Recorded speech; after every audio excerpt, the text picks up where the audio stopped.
Saudações cordiais, nesta aula abordaremos a Era Vargas. Este período vai de 1930 até 1945. Getúlio Dornelles Vargas era um membro da elite do Rio Grande do Sul e se tornou governador daquele estado. Até 1930, preponderava a política do café com leite, em que São Paulo e Minas Gerais se revezavam na presidência da República. Naquele ano, as eleições foram conturbadas. O presidente da República na época era o Washington Luiz.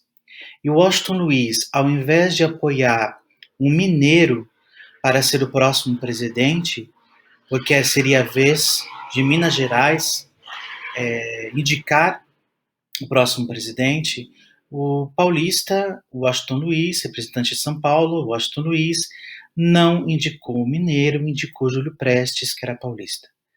Os mineiros então se sentiram traídos. Outras elites regionais associaram-se aos mineiros para combater o governo federal nessa nova eleição, que sempre foi marcada por fraudes. Os gaúchos, interessados em chegar ao executivo, já que a cadeira de presidente da República representa um partido, um conjunto de partidos, diferentes projetos, diferentes interesses em aliança, os gaúchos uniram-se aos mineiros e lançaram a candidato à presidência, o Getúlio Vargas. Getúlio Vargas concorreu com Júlio Prestes, que era apoiado pelo presidente Washington Luiz. Já que o sistema eleitoral era baseado em fraudes e alianças, Júlio Prestes, o candidato do governo, venceu. O Getúlio Vargas, então, começou a afirmar que houve uma série de fraudes nas eleições. O candidato a vice do Getúlio foi assassinado por questões pessoais na Paraíba. O assassinato de João Pessoa foi utilizado pelo grupo do Getúlio Vargas como uma crítica ao governo, associando então o assassinato de Getúlio Vargas à truculência e violência do governo. Getúlio, os mineiros e outras oligarquias começaram a organizar uma marcha para o Rio de Janeiro. Tropas locais foram até o Rio de Janeiro e tiraram o presidente Washington Luiz do poder à força. Isto ficou conhecido como Revolução de 1930. Esse é Getúlio Vargas. Getúlio vai, vestido como um gaúcho, na figura militar, triunfante, assumir a presidência em nome deste grupo que tirou Washington Luiz do poder.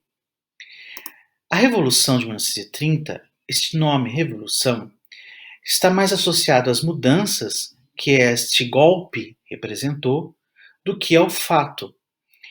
A Revolução de 1930 acaba com a política do café com leite porque coloca no poder um gaúcho e vai promover uma série de transformações no governo. Ao chegar ao governo, Getúlio Vargas torna-se um governante provisório e ele promete chamar a eleição para constituintes, aqueles que elaborariam a nova Constituição do Brasil. Ele demorou para que fizesse a chamada das eleições e isso causou uma revolta no estado de São Paulo. A Revolução Constitucionalista de 1932 acontece nesse período do governo provisório do Vargas, que vai de 1930 a 1934. A Revolução Constitucionalista, o próprio nome diz, lutou para criar a Constituição que Vargas demorara para aprovar. Então, Vargas estava no poder há 2 anos e não havia Constituição. O fato é, as oligarquias de São Paulo queriam retomar o seu poder político, perdido com a chegada de Vargas ao poder. E Vargas nomeou interventores para os estados e governou com autoritarismo, e o estado de São Paulo não aceitou o interventor. Então, Tropas paulistas formadas por civis, que eram convocados por meio de cartazes como este: "Você tem um dever a cumprir, paulista, as armas", que eram financiados pelas elites locais. As tropas vão lutar contra o exército. As tropas vão lutar contra Getúlio Vargas, que vai ser pintado por São Paulo como um ditador. Numa das manifestações, esses 4 estudantes, chamados Martins, Miragaia, Drauzio e Camargo, foram assassinados. MMDC representa as primeiras letras do nome desses estudantes: Martins, Miragaia, Drauzio e Camargo. Essas letras aparecem nos cartazes para lembrar a população de que essas pessoas foram mortas pelo governo.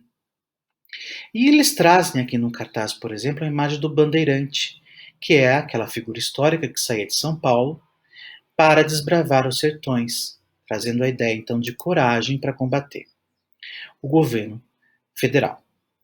A Revolução Constitucionalista de 32 tinha como principal objetivo retomar o poder de São Paulo.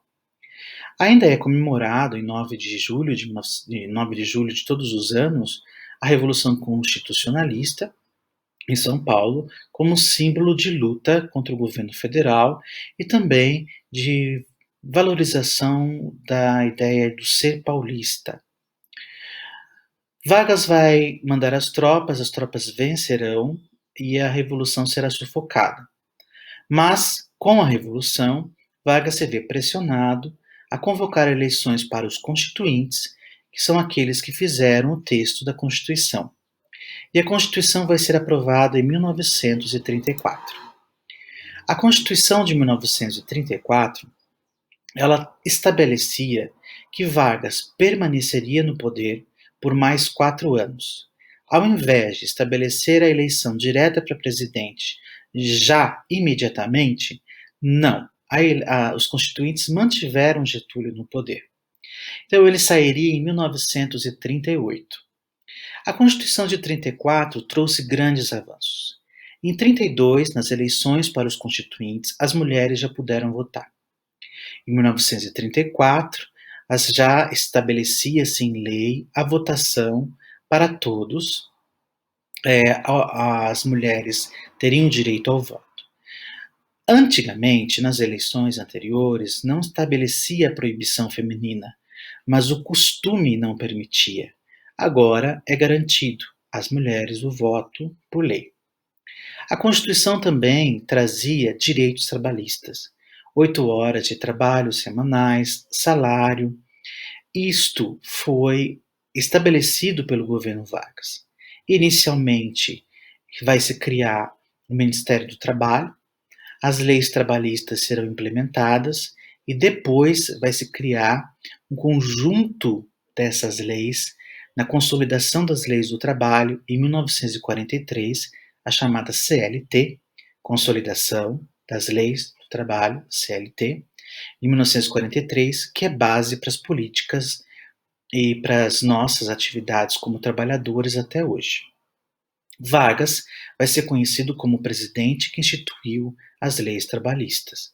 A Constituição de 34 vai trazer, então, esses avanços democráticos na questão eleitoral, vai garantir a educação primária gratuita para todos, e o Vargas vai ser o primeiro presidente que também vai fazer mais pela educação, criando mais escolas, criando o Ministério da Educação, que até então não existia, que vai estar atrelado ao Ministério da Saúde e vai investir na Universidade do Brasil, criando um sistema educacional com legislações mais claras a partir do Gustavo Capanema, que vai ser o ministro da Educação. O ministro do Trabalho e da Justiça será Lindolfo Collor. Então, a partir desse momento, temos uma Constituição que estabelece mais direitos. Vargas, então, permaneceria no poder até 1938. Então, esse período que nós chamamos de governo provisório, 34, não termina em 38, porque Vargas vai dar um golpe de Estado em 37 para continuar no poder, para não sair em 38. Antes de falar deste golpe de Estado, devemos lembrar que este período do governo provisório, além das legislações trabalhistas, da criação do Ministério do Trabalho e da Justiça, do investimento em educação, dos direitos nas questões eleitorais, o governo Vargas vai coibir qualquer oposição. Ele vai criar a Justiça do Trabalho, garantindo direitos trabalhistas, mas vai intervir nos sindicatos. Nos sindicatos vai existir durante a era Vargas os chamados pelegos, que são trabalhadores, espiões, que contam tudo para autoridades locais e assim se sabia quando ia ter greve, para proibir as greves, para agir antes das greves, para prender opositores políticos. Dois grandes grupos se oporão a Vargas neste governo provisório. O primeiro grupo é a Aliança Libertadora Nacional. A Aliança Libertadora Nacional vai ser criada em 1935. Ela vai unir comunistas, socialistas, liberais, descontentes com a República. O que eles queriam? Educação para todos, reforma agrária, eleições justas. Eles tinham uma pauta bem liberal e inseriam elementos como mais direitos para os trabalhadores e a reforma agrária, que sempre foi uma pauta difícil de defender no Brasil, já que os grandes aristocratas, donos de terras, sempre estiveram na política, sempre estiveram influentes no governo. A Aliança Libertadora Nacional tinha como líder Luiz Carlos Prestes. Luiz Carlos Prestes havia liderado a Coluna Prestes, foi a Moscou, fez treinamentos, tornou-se comunista, voltou ao Brasil casado com Olga Benário, tentaram fazer uma tomada do poder em 35 com rebeliões locais, chamada de Intentona Comunista, intentona porque a rebelião não conseguiu chegar ao seu objetivo. Prestes foi preso. A Aliança Libertadora Nacional foi considerada criminosa e proibida pelo governo. Qualquer pessoa ligada a ela seria presa. E naquela época havia o Departamento de Ordem Política e Social, que investigava, prendia, torturava, punia opositores políticos. A prática de tortura não é exclusiva da ditadura civil-militar a partir de 64. Ela já existia na Primeira República e na Era Vargas. Neste período, a Aliança Libertadora Nacional foi considerada então uma organização criminosa por se opor ao governo. Luiz Carlos Prestes foi preso. Aqui é o momento do julgamento de Luiz Carlos Prestes. A sua esposa, Olga Benário, estava grávida, teve o filho, que ficou com a mãe do Prestes, e o governo Vargas enviou Olga Benário para a Alemanha. Ela era judia e eles sabiam que ela seria enviada para um campo de concentração. Ela morreu num campo de concentração. Outro grupo, inicialmente, tinha o apoio de Getúlio Vargas, a Ação Integralista Brasileira. Foi criada em 1932 pelo jornalista Plínio Salgado. A Ação Integralista Brasileira era um grupo de extrema-direita inspirada no fascismo europeu. Aqui vocês têm uma fotografia de uma marcha dos integralistas. Eles se vestiam todos de verde, faziam uma saudação parecida com Heil Hitler da Alemanha. Nessa saudação, eles diziam Anauê, que é uma palavra indígena, cujo significado seria você é nosso irmão. Nessas marchas, eles defendiam a seguinte tríade: Deus, pátria e família. A ideia de Deus, pátria e família para eles era defender o cristianismo, criar um governo forte, combater os comunistas e socialistas em nome da tradição e do conservadorismo. O grupo fazia reuniões, passeatas e agia com o símbolo da sigma, que significa soma. Ao defender a formação de um país unindo todas as forças, o grupo contradizia muitos dos princípios antissemitas que ali existiam e a falta de democracia de um governo onde imperaria o cristianismo, o conservadorismo e o extermínio dos comunistas. A ideia de uma visão conservadora de governo ainda prepondera, os movimentos integralistas ainda existem no Brasil e essas concepções ligadas a Deus, pátria e família e o extremismo ainda influenciam grupos políticos até hoje. A Ação Integralista Brasileira também foi colocada como organização proibida pelo governo Vargas diante das crescentes manifestações e do início de críticas ao seu governo. Em 37, mais próximo das eleições, o governo Vargas anuncia que o Brasil estaria sendo ameaçado por um grupo comunista que teria o interesse de tomar o poder, e este grupo teria como membro um judeu cujo sobrenome seria Cohen, e que o exército brasileiro encontrou toda a documentação, um plano chamado Plano Cohen, de tomada do poder por meio de rebeliões, e essa tomada do poder, segundo o governo Vargas, traria violência e instabilidade política. Para defender o país deste violento ataque, Getúlio Vargas foi às rádios e anunciou que permaneceria no poder, fecharia as assembleias, o Senado, o Congresso e aumentaria a vigilância em defesa dos cidadãos brasileiros.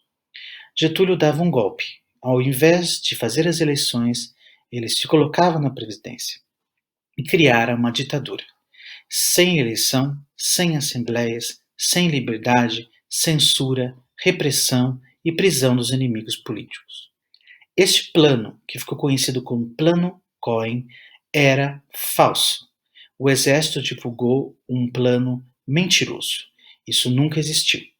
E eles associaram no plano um judeu comunista, porque já havia na época uma campanha contra o comunismo e uma campanha antissemita, considerando que o nazismo e o fascismo haviam se expandido na Europa e aqui no Brasil grupos eram extremamente favoráveis às ideias antissemitas. Então, eles escolheram os inimigos da vez, os judeus e os comunistas, colocaram um inimigo falso que teria o interesse de tomar o poder. Getúlio, então, toma o poder e cria uma ditadura. É o Estado Novo. Esse nome Estado Novo, criado por ele, tinha como propósito afirmar que o Brasil entraria numa era de prosperidade, de progresso, por meio da defesa do governo aos princípios do patriotismo.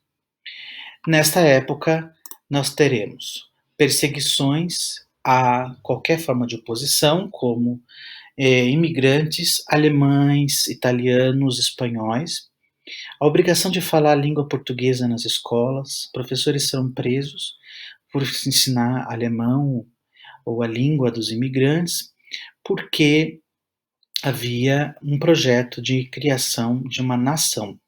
Esse projeto começou a criar ideias de nação. Vargas vai incentivar a capoeira como símbolo da nacionalidade.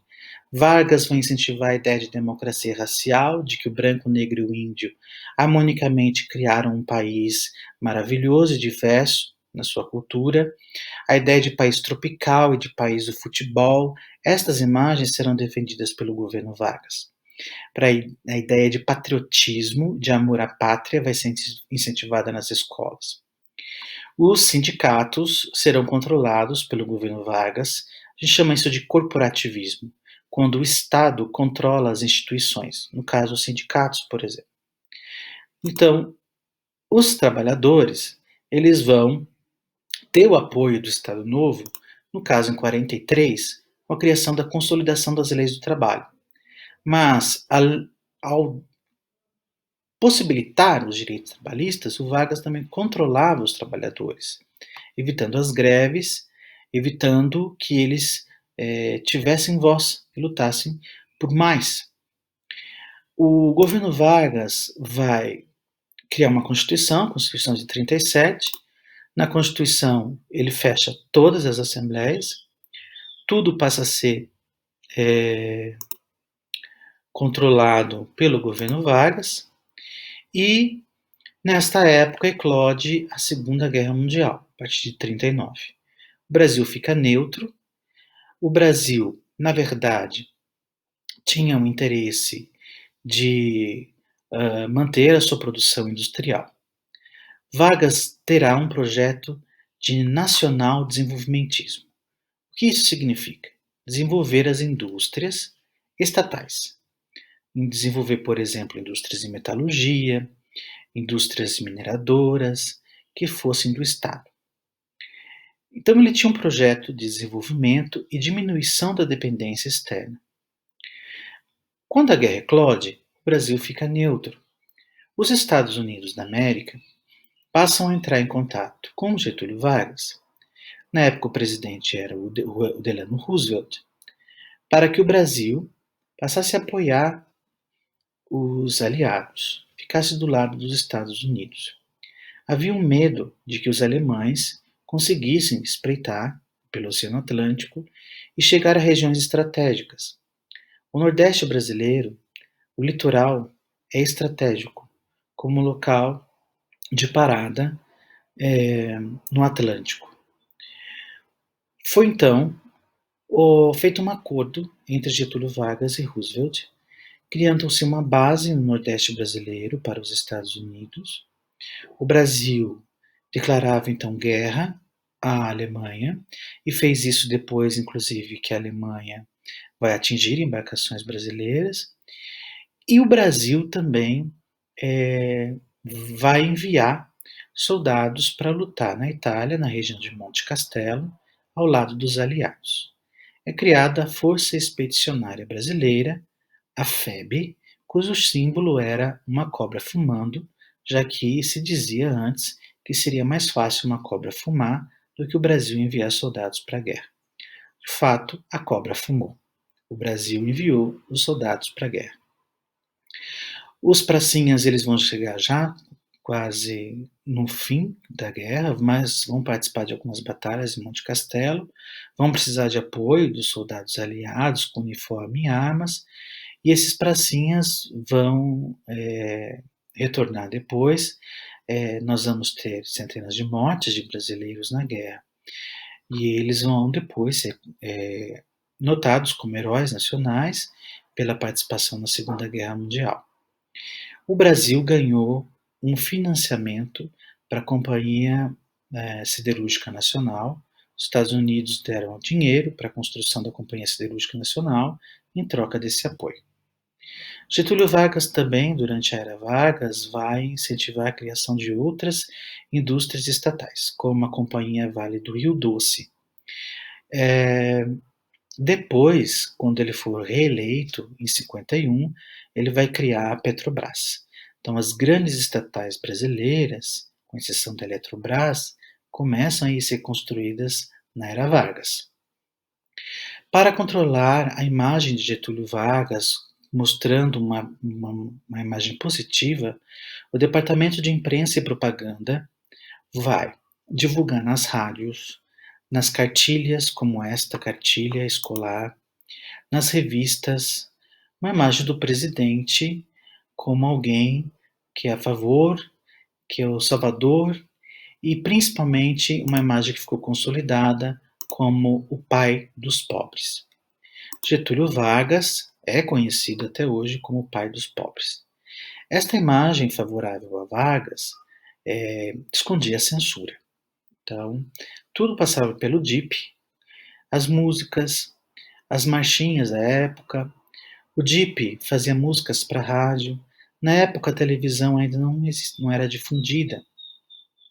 Então, a gente chama essa época de Era do Rádio. Na Era do Rádio, existia a Voz do Brasil. A Voz do Brasil foi criada pelo governo Vargas e, neste momento, se dava notícias de tudo que o Vargas teria feito de positivo para o Brasil. Somente notícias favoráveis. Até hoje existe, mas agora é a hora do Brasil. Hoje já apresentam os projetos, já apresentam as críticas de deputados e senadores de ambos os lados, mas na época era uma forma de divulgar elementos positivos do governo Vargas.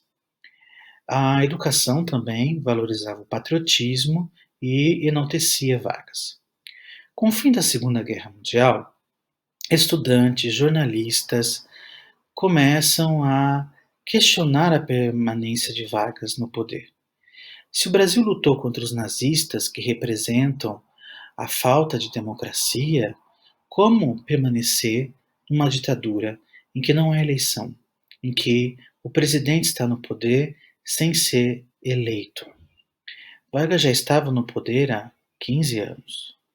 Então, a sociedade civil começa a criar nos jornais, a criar cartas pedindo a saída de Getúlio Vargas.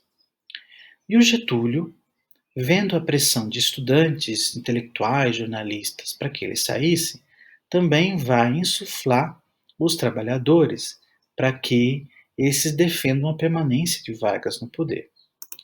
Este movimento ficará conhecido como queremismo. O que era o queremismo? Que a população saiu às ruas pedindo que Getúlio continuasse, só criasse uma nova Constituição, mas queremos Getúlio, que ele continuasse, porque ele deu os direitos aos trabalhadores. Mas não adiantou. O Getúlio ele renunciou diante das pressões, principalmente com a pressão do ministro do Exército, que temia a possibilidade de um novo golpe de Getúlio, endurecer ainda mais o regime. Getúlio renuncia, vai para a cidade onde ele está, de São Borja, no Rio Grande do Sul, mas promete regressar. E esse regresso vai ser pelas urnas. Inicialmente, antes de falarmos do segundo governo Vargas, abordemos o presidente que sucedeu Vargas após 1945. O presidente foi Eurico Gaspar Dutra. Eurico Gaspar Dutra foi apoiado por Getúlio Vargas. O presidente venceu as eleições concorrendo com Eduardo Gomes. Eduardo Gomes pertencia à UDN, União Democrática Nacional, que foi o principal partido de oposição a Getúlio Vargas. O Dutra vence com apoio do Getúlio Vargas e cria um governo marcado pelo anticomunismo, já que era a Guerra Fria, pelo apoio aos Estados Unidos, alinhamento aos Estados Unidos, e pela criação da Constituição de 1946, que restaura a democracia, voltando a ter assembleias, a Câmara dos Deputados, os senadores, as eleições e os direitos. O governo Dutra tem um plano de desenvolvimento chamado SALT, que são as primeiras letras de saúde, alimentação, transporte e energia. O plano SALT não traz grandes mudanças socioeconômicas e o Dutra vai ser sucedido pelo Getúlio. O Getúlio concorre às eleições pelo PTB, Partido Trabalhista Brasileiro, vence e assume um governo num contexto totalmente diferente. Agora ele está num governo democrático, ele chegou ao poder pelas urnas e ele vai enfrentar as oposições internas da UDN, oposições externas, principalmente de empresas estrangeiras norte-americanas. O Vargas tinha uma política nacional desenvolvimentista, criou empresas como a Petrobras, em 1953, e isso descontenta, por exemplo, empresas como a Shell, que queriam explorar o petróleo brasileiro. Havia uma campanha chamada campanha O Petróleo é Nosso, desde o início do século XX, de busca, de exploração de petróleo nacional para empresas nacionais sem que empresas estrangeiras fizessem essa extração e se aproveitassem do recurso. O Getúlio vai criar a Petrobras, vai estatizar a exploração de petróleo e as empresas nacionais, como a Companhia Vale de Rio Doce, a Companhia Siderúrgica Nacional. Essa política de valorização das empresas estatais também vai descontentar setores privados e políticos liberais que queriam maior concorrência e também o fim da intervenção estatal em muitas dessas empresas. O Vargas tem como grande inimigo político Carlos Lacerda, que pertencia ao UDN, um jornalista que fazia severas críticas a Vargas. O Carlos Lacerda vai sofrer um atentado na rua Torneleiros, no Rio de Janeiro. Ele estava acompanhado do Major Rubem Vaz, atiraram em ambos. O Carlos Lacerda teve um tiro no pé e o Major Rubem Vaz faleceu. O Carlos Lacerda acusou Getúlio Vargas de mandar matá-lo.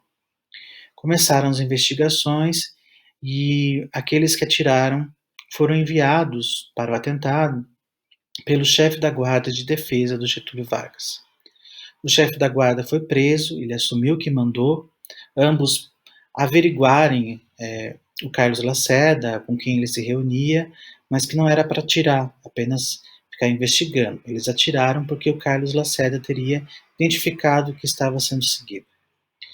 O chefe da guarda não afirmou que Getúlio teria mandado, e Getúlio sempre negou que teria mandado investigar ou atirar em Carlos Lacerda.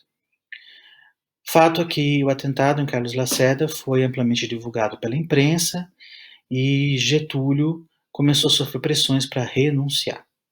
Ele já tinha pressões políticas contrárias ao seu governo e ele sofre as pressões então para renunciar. O Ministério da Defesa, os ministros do Exército, os comandantes do Exército, da Marinha, todos pedem a renúncia diante da instabilidade. Pessoas começaram a sair às ruas, o carro do filho do presidente foi depredado. O presidente disse que só sairia morto do Palácio do Catete. O Palácio do Catete era a sede do governo, já que então o governo ainda estava no Rio de Janeiro, Brasília ainda não havia sido construída. O Getúlio disse que só sairia morto do Palácio do Catete, ele cumpre a promessa. Em 1954, ele escreve uma carta testamento e dá um tiro no peito. Ele se suicida, a multidão acompanha o seu corpo até o aeroporto do Rio de Janeiro e o corpo é enterrado em São Borja, a cidade do Getúlio. Com a morte do Getúlio, a população que tinha muito apreço pela figura do presidente, que era muito popular e também populista, saiu às ruas, depredou os locais dos opositores, como o jornal do Carlos Lacerda. E o Getúlio, ao escrever uma carta testamento, cria uma imagem heroificada de si mesmo, que vai influenciar a política nacional. Muitos partidos, como o PTB, que era do Getúlio, vão trazer sempre o legado do Getúlio Vargas para a política. O Getúlio escreve na carta que ele lutou contra a expoliação do Brasil, lutou contra os setores externos, lutou a favor do povo, ele foi escravo do povo, e ele termina com uma frase célebre que saio da vida para entrar na história. De fato, Getúlio consegue, mesmo depois do suicídio, uma mobilização e um apoio popular imensos que vão influenciar os próximos governantes. Por esta aula é só, até a próxima.